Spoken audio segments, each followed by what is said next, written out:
నమస్కారం. నమస్కారం. సెప్టెంబర్ 3, 2025 నాటి ముఖ్యమైన వార్తాపత్రికల్లో వచ్చిన కొన్ని ఆసక్తికరమైన విషయాలున్నాయి. అవును. వాటి ఆధారంగా ప్రస్తుతం హైదరాబాద్ స్థిరాస్తి రంగంలో అసలు ఏం జరుగుతోంది, దాని ప్రభావం ఏంటి అనేది కొంచెం లోతుగా చూద్దాం. తప్పకుండా. హైదరాబాద్ రియల్ ఎస్టేట్ ఇప్పుడు చాలా డైనమిక్ గా ఉంటుంది కదా. ఈ రోజు మన దగ్గర ఉన్న సమాచారంతో ప్రస్తుత ట్రెండ్స్, సవాళ్లు, వాటి ప్రభావం ఎలా ఉండొచ్చో విశ్లేషిద్దాం. సరే, ముందుగా ప్రభుత్వ ఆదాయం విషయం తీసుకుందాం. ఈ ఆర్థిక సంవత్సరం మొదటి 5 నెలలు అంటే ఏప్రిల్ నుంచి ఆగస్టు వరకు చూస్తే స్టాంపులు, రిజిస్ట్రేషన్ల ద్వారా గవర్నమెంట్ కి 6,270 కోట్ల ఆదాయం వచ్చింది. పెద్ద మొత్తమే అది. అవును, కానీ గత ఏడాదితో పోలిస్తే అప్పుడు 6,391 కోట్లు వచ్చింది కదా. దాంతో పోలిస్తే ఇది కొంచెం తక్కువ. నిజమే, స్వల్పంగా తగ్గింది. ముఖ్యంగా ఆగస్టు నెలలో బాగా తగ్గింది. 1,839 కోట్లే వచ్చింది. మే నెలలో అయితే 1,448 కోట్లు వచ్చింది. ఈ తగ్గుదలకు కారణం ఏమై ఉంటుందంటారు? అంటే దేశవ్యాప్తంగా చూస్తే తెలంగాణ పరిస్థితి కొంత మెరుగ్గానే ఉందని నిపుణులు అంటున్నారు. కానీ ఈ తగ్గుదల వెనుక రాబోయే స్థానిక సంస్థల ఎన్నికల ప్రభావం ఉండొచ్చని ఒక అంచనా ఉంది. ఎన్నికల ప్రభావమా? అంటే ఎలా? అంటే ఎన్నికల కోసం నిధులు, పెట్టుబడులు వేరే వైపు మళ్ళుతాయి కదా. దానివల్ల రియల్ ఎస్టేట్ పెట్టుబడులు, రిజిస్ట్రేషన్లు గత 2 నెలలుగా కాస్త నెమ్మదించాయని అనుకుంటున్నారు. ఇది తాత్కాలికమే కావచ్చు. ఓ, అది ఆసక్తికరంగా ఉంది. మరి ఆదాయం కాస్త తగ్గినా నిర్మాణ రంగం మాత్రం ఆకాశమే హద్దు అన్నట్లుంది హైదరాబాద్ లో. అవును, అది నిజం. స్కై స్క్రేపర్స్ నిర్మాణంలో ముంబై తర్వాత మనమే సెకండ్ ప్లేస్ అట. కరెక్టే. ముఖ్యంగా కోకాపేటలో 57 అంతస్తుల బిల్డింగ్, ఇంకా నిర్మాణంలో ఉన్న ట్రంప్ టవర్ అయితే ఏకంగా 69 అంతస్తులు. ఐటీ కారిడార్ లో కూడా 40-50 అంతస్తుల భవనాలు చాలా కనిపిస్తున్నాయి. ఇంత భారీగా ఎందుకు కడుతున్నారు ఇక్కడ? దీనికి ప్రధాన కారణం ఇక్కడ అపరిమిత ఎఫ్ఎస్ఐ విధానం ఉండటం.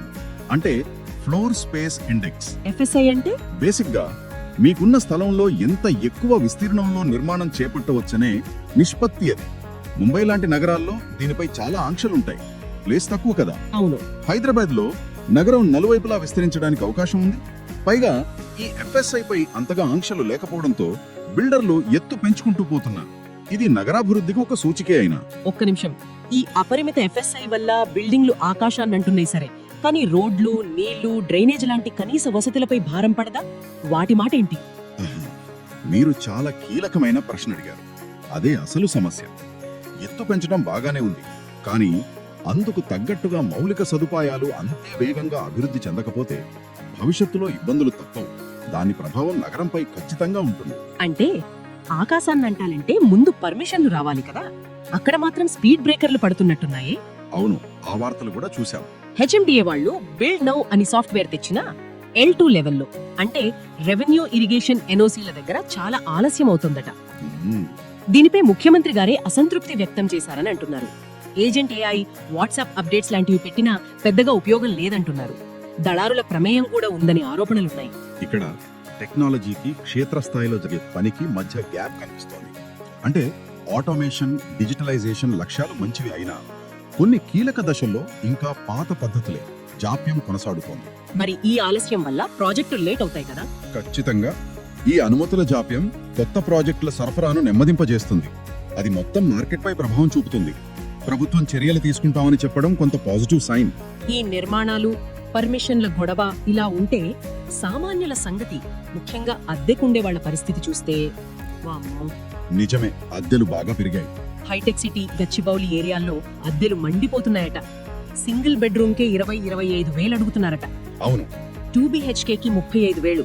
ఇక ఖాజాగూడ లాంటి చోట్ల గేటెడ్ కమ్యూనిటీల్లో 3BHK కి ఏకంగా 50,000 పైనే పలుకుతుందట. ఇది చాలా ఎక్కువ కదా. చాలా ఎక్కువ. దీనికి ప్రధాన కారణం ఐటీ కంపెనీలు, స్టార్టప్ల వల్ల ఉద్యోగాల కోసం నగరానికి వలసలు పెరగడం. డిమాండ్ పెరిగింది. అవును, డిమాండ్ పెరిగింది, కానీ దాని తగ్గట్టుగా కొత్త అపార్ట్మెంట్లు అందుబాటులోకి రావడం లేదు. గత 5 ఏళ్లలోనే అద్దెలు దాదాపు 50% పెరిగాయని ఒక అంచనా. 50%? అవును. ఇది యువ ఉద్యోగులకు, మధ్యతరగతి కుటుంబాలకు పెద్ద భారమే. ఇంకో విషయం గమనించాలి. ఏంటది? యజమానులు కూడా బ్యాచులర్లకు, ముఖ్యంగా ఐటీ వాళ్లకు ఎక్కువ ప్రిఫరెన్స్ ఇస్తున్నారట. అలాగే ఫర్నిష్డ్ ఫ్లాట్ల ట్రెండ్ కూడా పెరిగింది. అబ్బో, ఎన్ని మార్పులా! అభివృద్ధి పరుగులు పెడుతోంది. సరే, కానీ కనీస సౌకర్యాలు, భద్రత సంగతేంటి? ముఖ్యంగా outer ring road, ORR service రోడ్ల గురించి వార్తలు చూస్తే భయమేస్తోంది. అవును, అది చాలా ఆందోళన కలిగించే విషయం. మంచిరేవుల దగ్గర బండరాళ్లు పడ్డాయట రోడ్డు మీద. సరైన మెయింటెనెన్స్ లేకపోవడం, కొన్ని చోట్ల సర్వీస్ రోడ్లు ఇంకా పూర్తి కాకపోవడం, వర్షాకాలంలో నీళ్లు నిలిచిపోవడం, ఇవన్నీ ప్రమాదకరమే. ఇది చాలా critical point. Real estate development ఎంత వేగంగా జరుగుతుందో దానికి సపోర్ట్ గా ఉండాల్సిన భద్రత, రోడ్లు, డ్రైనేజ్ లాంటి మౌలిక సదుపాయాలు కూడా అంతే వేగంగా మెరుగుపడాలి. లేకపోతే నగరం యొక్క లివబిలిటీ దెబ్బతింటుంది. అంటే నివాసయోగ్యత తగ్గుతుంది. కరెక్ట్. హెచ్ఎండిఏ, జిహెచ్ఎంసీ కలిసి సమన్వయంతో పనిచేసి ఈ సమస్యలను త్వరగా పరిష్కరించాలి. GHMC commissioner time line set చేయాలని ఆదేశించడం మంచిదే, కానీ అది అమలు జరగాలి. చివరడా ఒక కోర్టు కేసు విషయం. ఇజ్జత్ నగర్ లోని నమితా 360 లైఫ్ అనే ప్రాజెక్ట్ ఉంది కదా, గుర్తుంది. దాని నిర్మాణంలో కొన్ని తేడాలున్నాయని జిహెచ్ఎంసీ గుర్తించిన హైకోర్టు మాత్రం నిర్మాణాన్ని కొనసాగించడానికి అనుమతి ఇచ్చింది. అవును, ఆ వార్త చూశాను. ఇప్పటికే 25 అంతస్తులు కట్టేయడం, భారీగా పెట్టుబడి పెట్టడం వల్ల కోర్టు స్టే ఎత్తివేసినట్లుంది. ఇలాంటి కేసుల్లో కోర్టులకు కొంచెం కష్టమే. ఒకవైపు పెట్టుబడులు, మరోవైపు నిబంధనలు బ్యాలెన్స్ చేయడం సవాలుతో కూడుకున్నది. అయితే ఇది అసలు నిర్మాణం జరుగుతున్నప్పుడే తనిఖీలు, పర్యవేక్షణ ఎంత పటిష్టంగా ఉండాలో తెలియజేస్తోంది. మొత్తంగా చూస్తే హైదరాబాద్ రియల్ ఎస్టేట్ రంగం చాలా యాక్టివ్ గా ఉంది. ఒకవైపు ఆదాయంలో చిన్న తగ్గుదల, ఎన్నికల ప్రభావం, మరోవైపు ఆకాశ హర్మ్యాల జోరు, అపరిమిత ఎఫ్ఎస్ఐ, అవును, ఇంకోవైపు అనుమతులలో జాప్యం, విపరీతంగా పెరుగుతున్న అద్దెలు, మౌలిక సదుపాయాల కొరత, ఇలా ఎన్నో అంశాలున్నాయి. కరెక్ట్. అభివృద్ధి అయితే స్పష్టంగా కనిపిస్తుంది, కానీ అది స్థిరంగా ఉండాలి, అందరికీ మేలు చెయ్యాలి అంటే నిబంధనల అమలు, మౌలిక వసతుల కల్పన, సామాన్యులకు అందుబాటు ధరల్లో ఇళ్లు, వీటిపై ప్రభుత్వం, డెవలపర్లు కూడా ఫోకస్ పెట్టాల్సిన అవసరం ఎంతైనా ఉంది. హైదరాబాదు ఎత్తులా దూసుకుపోతోంది, అది నిజం.